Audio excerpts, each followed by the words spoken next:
if anybody feels like they are too overwhelmed or they have too much to do and that they think that they can't, that that's just the way it is, I just want to plead with them to start looking at what they want their life to be like and start creating that possibility for a different way of working so that then they can start taking some steps to make it different, because that is not how it has to be. I mean, I used to be a chronic overworker, and now it's so funny that the number of times that I am at night sitting on the couch reading a book while my husband is making dinner, that's the norm. And it used to be that he'd be sitting on the couch and I'd be complaining, resentful, like, how come you're relaxing? There's work to be done. And now it's like, nah, if I'm tired, I'm going to relax. We can work a different way. We don't have to always be working. Well, hello. I am so pumped that you are here today and that you are going to have the opportunity to meet NJ Shelsby, 1L. There's an S in there, Shelsby. She is a productivity powerhouse. Listening to this episode, you are going to hear how she has some different beliefs than the traditional viewpoints in the productivity space.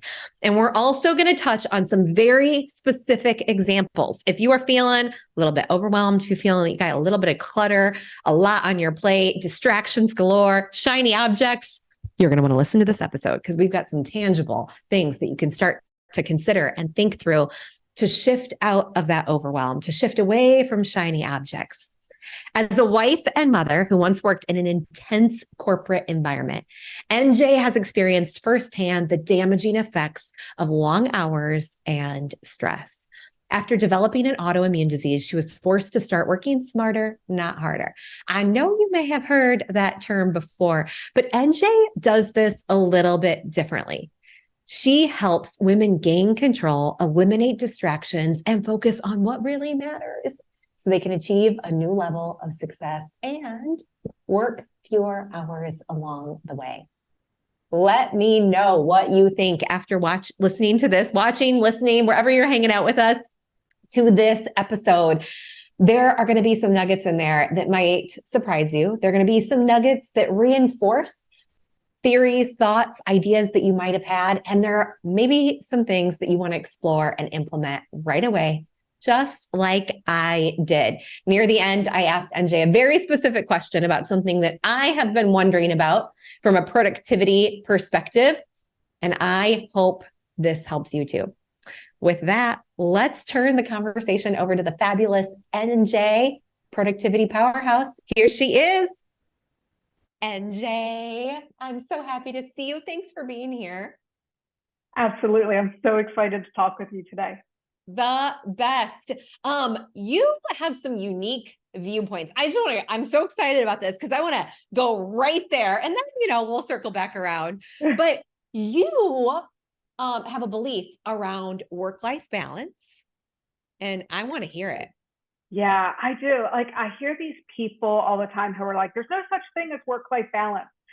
And I disagree. And I think that they're thinking of work-life balance as like the scales of justice, that it means being perfectly balanced. And that's not what work-life balance is about. It's more like if I asked you to balance on one foot, what would it look like?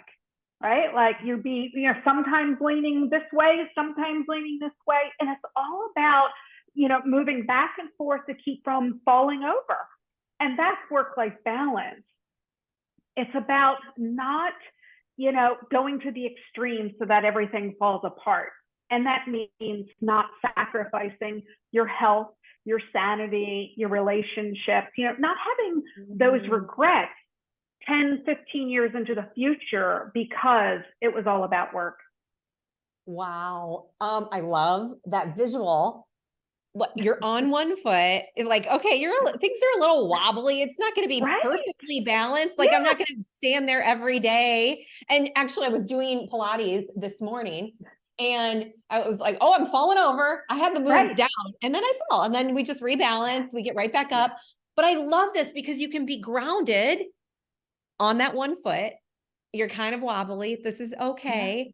But Yeah. you have this foundation that is Yes. strong most of the time. Oh, this is Yeah. beautiful. It's Yeah. interesting because I heard the term and I practiced for a little while after like, okay, hearing this, let me try this on. Work-life integration. Hmm. Have you heard this? Okay. I have not. Yeah, it makes sense because it didn't work for me. And the idea is that I'm working and I'm living and they become integrated. They're intertwined. But what does Mm. that mean? It means like, oh, I'm working while my kids are here. My kids are here and I'm Right. working. And Yeah. that did not work for me. Yeah. And I think that what people lose sight of is the fact that we have not evolved, our brains have not evolved to handle the way that we currently work. And I Yes. think doing work life integration makes it even harder. Like, Yeah. we need buckets, right? That you can say, right now, I am in this mode. I need to cut off social media. I need to cut off text messages, have the family not interrupt me just for 45 minutes. Let me focus on one thing. But the Yeah. constant task switching because there's a ping, or even if your phone, people have their phone on silent, they have it silent, but they're internal, like, oh, do I have any messages, that forces them to pick it up and look at it. All of that bouncing back and forth, it just makes us feel a little crazy. It really does. So this perspective on work-life balance is really refreshing. And we're going to come back around to some of this. But first, could you tell us a little bit about your story and how you got to where you are today and what you're doing today? Absolutely.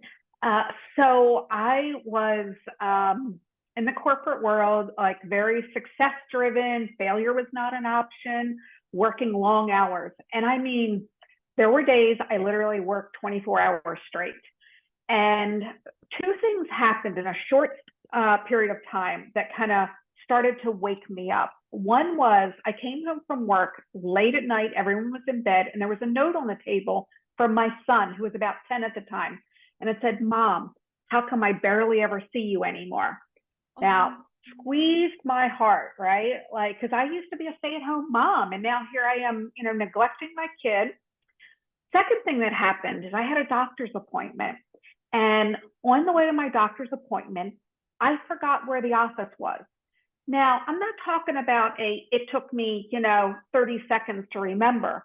I mean, I could not remember and had to call to get directions to an office that I had been to, 6, 8 times, something like that. And when I showed up and told my doctor what had happened, the look on his face, that he was like so serious, and he was like, you have to immediately take steps to reduce your stress level. And so those two things were kind of a catalyst for me to start making changes. And so within a little over a year, my dad had died. I quit my job, left my husband, and was diagnosed with an autoimmune disease all within that period of time. And when they diagnosed me with the autoimmune disease, it happened over a weekend where Friday I had some testing done because I quit my job, insurance was ending. I just wanted to make sure everything was okay, and they found a blip on the X-ray. And my doctor tells me Friday afternoon, well, I think you have lung cancer that has kind of that spread, and it's really bad. So that was a Friday. So all weekend long, I'm dealing with this. So Monday I got in for a biopsy, and that's where they diagnosed me with the Hashimoto. So it's like, good news is you don't have cancer. Bad news is you have an autoimmune disease. So that just kind of put me on this new path in order to just not work all the time, and really take better care of myself. mm, And it sounds easy, right? Like, you get an awakening like that, and it's like, okay, I have to make big changes. But the reality was that within a short period of time, I was working the long hours. I was just now working for myself, not, the man. mhm. But my identity wasn't wrapped up in, who I was, as a hard worker.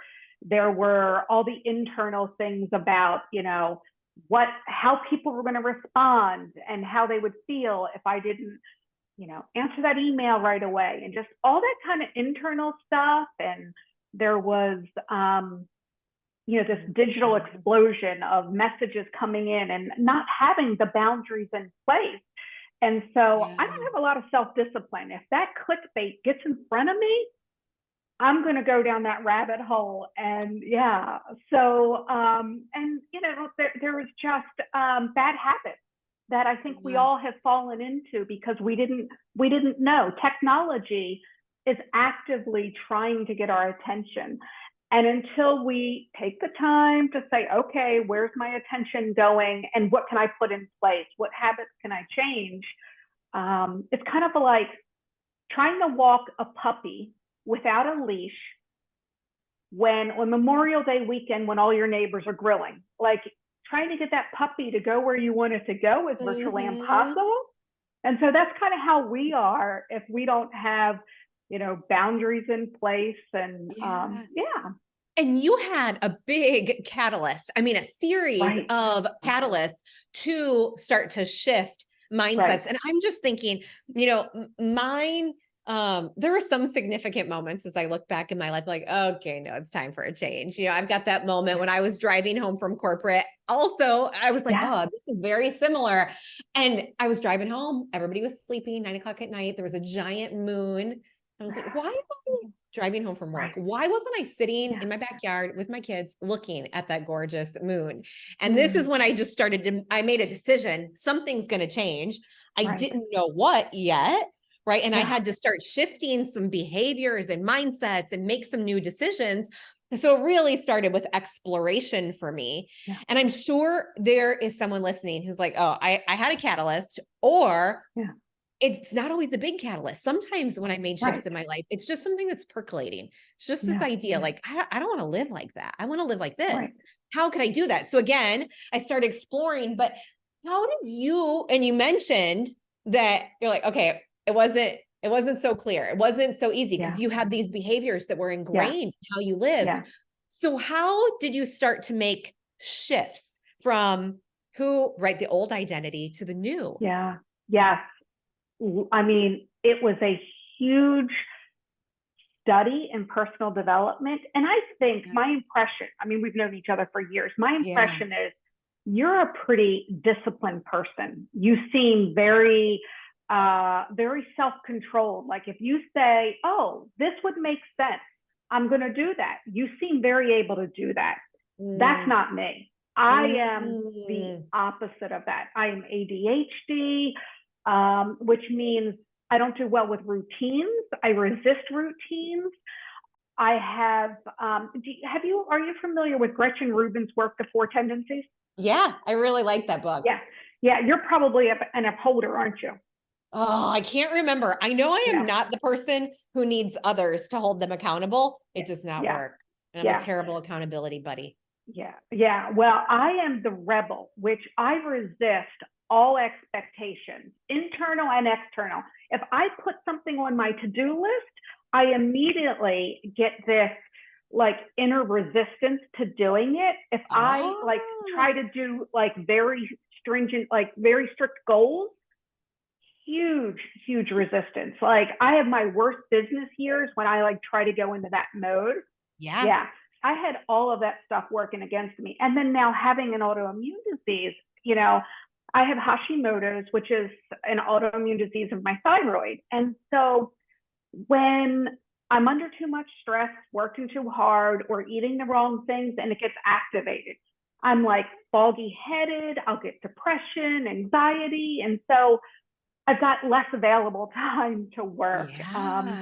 And so, I've had to dig in, and through all of that, I kind of figured out that there are three things that are affecting it. There's your belief. Obviously, we all know that, right? Like, if I do this bad thing's going to happen. And so that kind of drives some of those habits. And then the other thing that a lot of people don't talk about is we store these emotional memories. And so something that happens to us when we're little, that our nervous system feels like it's a little overloaded. And so instead of processing it, it shoves it down. Like, oh, we don't want to go there, right? It can be something silly, like you're drawing on the wall with a crayon and your mother yells at you or something like that, and you just feel this shame or something like that. But these memories are stored in our nervous system. So as adults, when we're trying to do something, sometimes they get activated, and our, wonderful brain trying to protect us, it'll feel that the similar emotion is coming up, and we don't even consciously realize it, but it does before we're aware. And so it tries to pull us away from that behavior. And how this applies in productivity is, let's say something happened that whenever you try to not look at your phone, that you get this emotional feeling like somebody's going to be upset, or, because, and, that's from your family of origin is, your family, someone yelled at you or something like that. And so we have these unconscious impulses where our brain is trying to protect us from these emotions that are uncomfortable to feel. And so part of the process that I've found is that through, 30 minutes, we can work through that. And then something where people could be struggling for a long time to not check their phone, and then all of a sudden it's done, it's gone. Wow. They'll be like up for hours and have no need to check their phone. They can do it more on the conscious level of when they can say, okay, I'll check my phone at noon and 3. And they don't really have that, oh, what if someone's upset? Or what if I miss out on something? Like, it's pretty easy to work through that. And then the third piece is about, we have memorized patterns, right? Like, we are habitual human beings. That behavior that you do gets kind of hardwired. And so it's just a matter of jumping out of that pattern and then reinforcing a new one. And so when you put all 3 of those together, it makes it really easy to make changes. This is good. Okay. A couple of things we got to dig into on this. Okay. The first, I want a full disclosure. My daughter has been calling. She broke through my DND. That's why you heard the ring. I was like, oh my gosh, please stop calling. She's going to break through. And she did break through the DND. I know it's not an emergency, but you were talking about, right, the reactions, the emotional responses. And what I'm thinking is, I need a new system in place. So my daughters do not call. They don't know that I'm on a call right now. So fair enough. These are things that life's going to happen. Life's going to come up. And we have a behavior and a response and a reaction to this. And it sounds like you've put systems, structures in place to be proactive. So that in the moment, okay, we got this. Or we're not responding and reacting. Right. And I have to, because I have very little self-discipline. Clickbait, it gets me every time. So you ever use Bing? I don't think so. No. Bing? No. Okay. So as opposed to like Google, I do consulting work for Microsoft sometimes. And when I'm there, I have to use, I use Bing. Yeah. And they have it where it's got this clickbait where it's like the National Enquirer headline. And it is unbelievable. Like, you'll open a browser to do something productive and spend 45 minutes down these paths of like just crazy stuff that has nothing to do with work. It blows my mind that Microsoft's mission statement is about productivity, because they are horrible. Like, they derail productivity. But I had to look up how to, turn that off so that I didn't get sucked in, because if that pops up, it's this battle of will not to go down there. And then you use up your willpower, and eventually it's going to win. So you have to put in place blocks like that.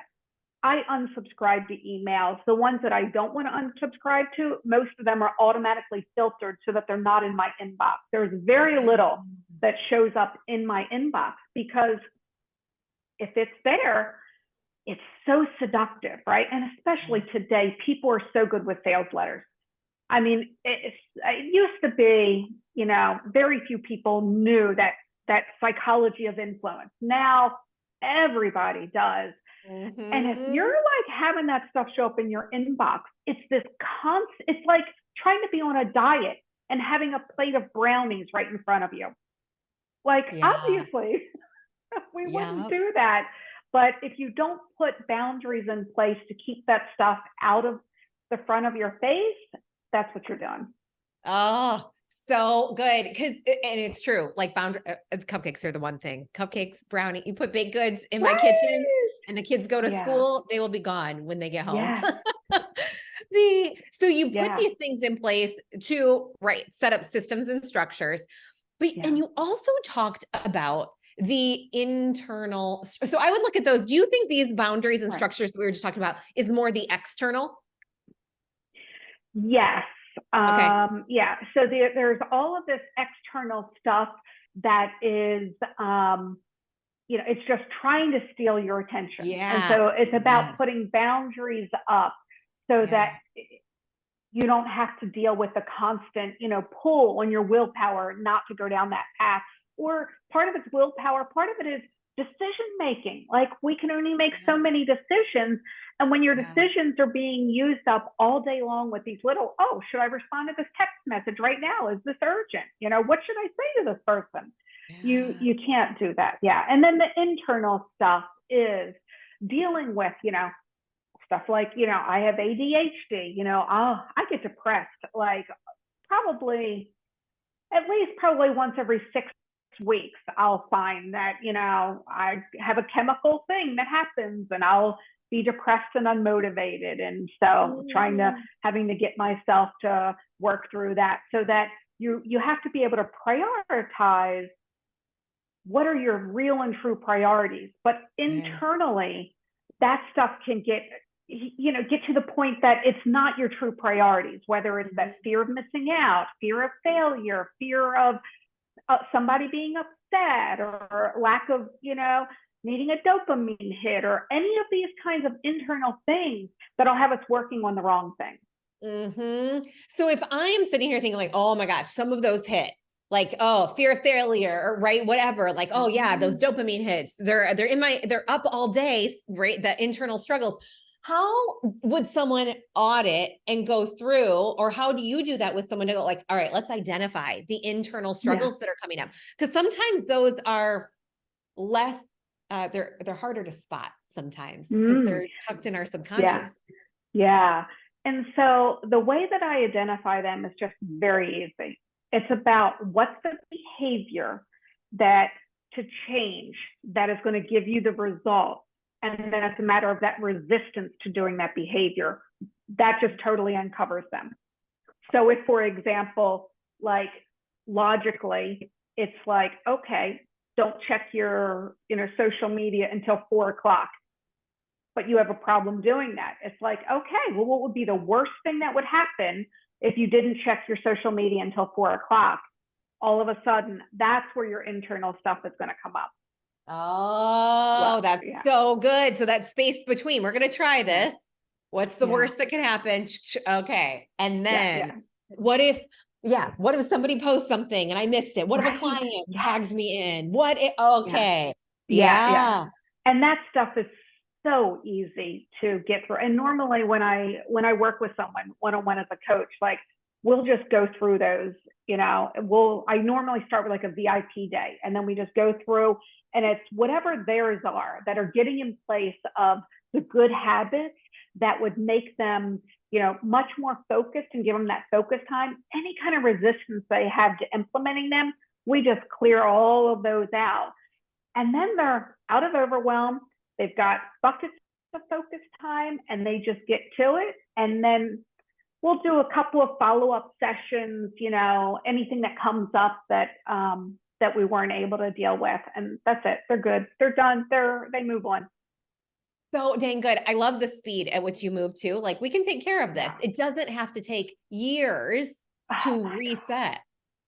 And are you sure? Actually, before we go there, because I want to hear what you're just about to say on the timeline of it. But before we do, the chaos producing habits we have to change. I want to dive into that a little Yeah. bit more as well. So chaos producing habit example. Keeping your to-dos in your head. Oh, That, yeah. yeah, yeah, Okay. that's a Good. simple one. Here's another one that everyone, well, most people know that one. Here's one that people don't think about. So our brain can only handle so many information from so many different places, right? Imagine back in the 90s, you had your voicemail, you had your inbox, you had your snail mail coming in and your to-do list, right? And that was about it. Well, today we have all these channels of to-dos that are coming to us. Messenger, Facebook Messenger, text messages, every email is another one. Your Evernote inbox, your notes app on your phone, open browser tabs, documents that you're minimized on your computer that you still have something to do. You have to do something in. Oh my gosh. Exactly. On your phone, open browser tabs, that things that you need to get back to. Your photos app that you took a picture of something to remind yourself to do, like the list goes on and on and on. Well, your brain can only handle like 6 of those before it starts going a little crazy. And we just don't even realize, and we just have all of these out there, which causes your brain to constantly be scanning in order to protect you from missing something, that it's constantly going to look like, until it feels confident that there's nothing in that channel, and it keeps you looping around from channel to channel, which makes it hard to focus. So that's an example of a chaos producing habit. Okay, NJ, that was a good one. I knew there was a good example that I needed to hear today. I was nodding like, oh yeah, okay, this is open, that's open. I've got this like tab in the back of my head open. Yeah, right. What do you recommend? How do we consolidate? Yeah. And that's exactly what you have to do. You have to consolidate. And so like the voicemail on my phone, it is automatically transcribed and goes into my email so that it's not another thing for me to check. Yeah. You can do like unified messaging app, like it's called text.com. And so that instead of having to check Facebook messages and Slack messages and text, they're all in one. And so that when it's time to check messages, I can go and check one place. Open browser tabs, like I use one tab that closes them all down, and then it's part of my like weekly cleanup routine is to go through and find any of those. And so it's about like figuring out where yours are and setting up so that you can minimize them and set routines that your brain trusts and knows it's got it under control, and it doesn't have to worry you. Because that's the thing. Your brain is trying to protect you from forgetting anything, from missing out on anything. And you have to have a system in place that it trusts, that your unconscious trusts and knows that you've got it, that, on Fridays, I go through when I look at this, and then it doesn't have to force you to cycle back through that. So there's all kind of little things like that. So good. Okay. Coming back to the speed of this. Yeah. There is a lot that could potentially be uncovered and redesigned here, external, internal, and these surprise, not so surprise chaos producing habits, but like, oh yeah, we should take care of that. So how can you do this so quickly with people? Because it's kind of like everything can be a mess, but there's some fundamental pieces that when you fix them, everything gets better. Early in my career, I worked in aerospace and medical devices, and I was a project manager, and like we had to identify the root cause of problems. And that's just the way that my brain thinks. Yeah. And so I don't work at symptoms, I just instinctively go below the symptoms to the root cause. And once you get out of overwhelm, you're able to think clearer. See, people don't realize that they're walking around in overwhelm, which means they're stressed, which means they're not accessing the prefrontal cortex. They can't think straight. And I can get somebody out of overwhelm like that. I mean, it's so easy to do. You know, we think that we're overwhelmed because we have too much to do. It's not that we have too much to do. It's that your brain is trying to do it all at the same time because your brain is not good with time. And so when you kind of map it out and you break it down and you just tell your brain, okay, this stuff I'm going to do next week. All of a sudden, it's not worried about it anymore. Yeah. You know, like this stuff I'm going to do tomorrow. This is the stuff I'm going to do today. This stuff I'm going to do this afternoon. And all of a sudden, this long list of things, now your brain is like, okay, I can relax. You've got all that covered. And now I can focus on these couple of things that have to be done this morning. And then when you turn off all of the notifications and you stop the interruptions, those two things together, you can focus. And once you're able to get more things done, you know, it's like a snowball going downhill. It just, you know, gets bigger and bigger and you get more done and you're more and more productive. So that's how. So dang good. I was nodding away, high five and pointing. Yes, yes. The whole time NJ was sharing some of those strategies about how she can get to this quickly through the root cause. Totally obsessed. And the biggest thing I see is that for some reason as women, right, we're like, we think, I don't have time to stop and do that. I don't think we realize how much of a difference it's going to make, but it's kind of like if you're on the way to the airport to pick up your mother-in-law and you're running late and you get a flat tire, are you not going to stop and change the flat tire because you're in a hurry? I mean, obviously, right? You're like, well, the speed I'm going to be going at with a flat tire is going to make me even later than if I take the time to stop and change the tire. And I'm going to be doing damage to the car that's going to cost me a lot of money. Yeah. This is good. I have a very specific question for you. And I think this is going to benefit someone who's listening. So I've got a big project I'm working on. I'm really like motivated and excited about it. And I also need, I've got some like digital decluttering that I would like to do. And I don't do the digital decluttering because I'm like, this big project, I'm super excited about it. This is where I need to spend my time. And on the flip side, I'm like, oh man, I don't worry too much about inbox zero anymore. There was a time I don't, but a couple of times a year, I like to go through and just, you know, tidy up. So I have that space. Right. Do I pause and carve out a day to do my just digital declutter? Because everything else is pretty fine. Or do you know you're focused and you've got momentum, keep going. What is your digital clutter? Well, you know, I do not clean up my one tab every week because I'm not even worried about it. I close my one tab down. I'm like, it's gone. I'm good. I'll find it when I need it. And you just said the secret phrase, I'm not worried about it.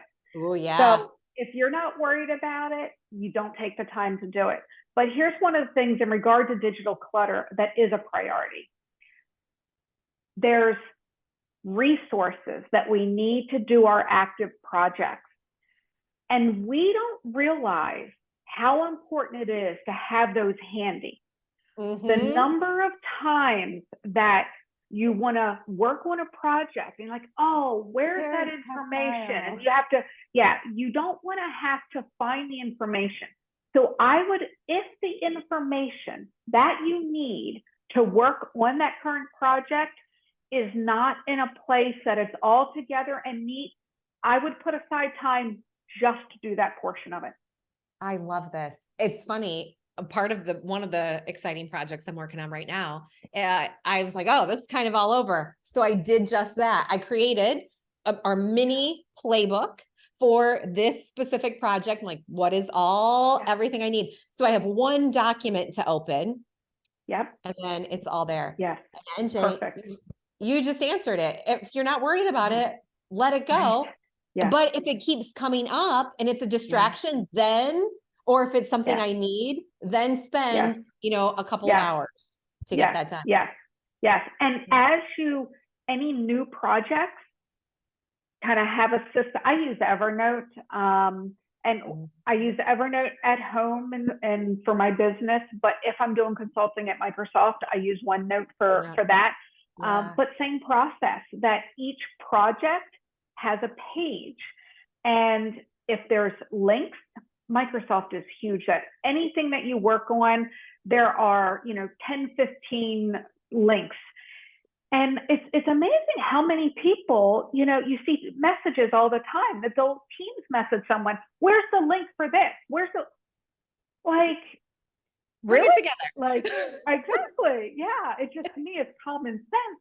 But I think that we don't think about it just because we're so scattered these days. And so we have to make a focused effort to have a resource page for every project. And as soon as you come up with it, you create a page, and any information you have, whether they're links to websites, or even if you have files somewhere, either putting a link to that file or a description that says where it is. I mean, you might have handwritten notes in a file cabinet that you did, while you were on vacation, that you just had some great ideas, and you just, in that note, you write, notes in file drawer, F3 or something like that. Yeah. NJ, from the concept of work-life balance to the very tangible strategies that you shared, I am so grateful that we had this time with you. Is there anything that you would say to people to think about, and closing words? Did we miss anything? Are there words of wisdom? I just want to say that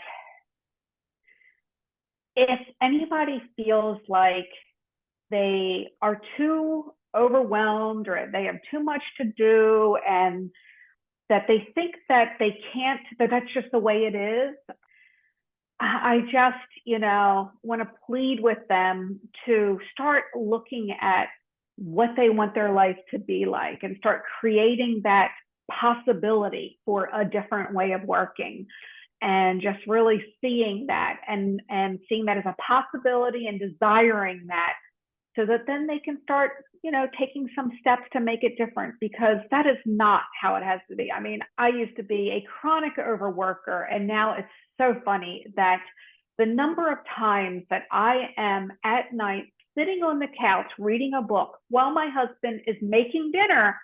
I mean, that's the norm. And it used to be that he'd be sitting on the couch and I'd be complaining, resentful, like, how come you're relaxing? There's work to be done. And now it's like, nah, if I'm tired, I'm going to relax.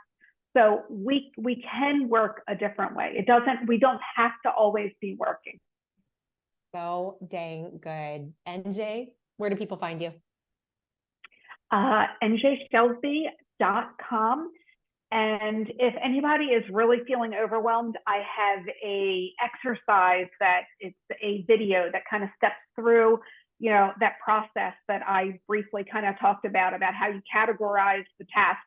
And that's at njshelsby.com/overwhelm. And they can watch that video. I love it. Go check that video out. We will link it all up in the show notes. NJ, it was so fun hanging out. Thanks for being here. Oh, it was such a pleasure to talk with you, as usual.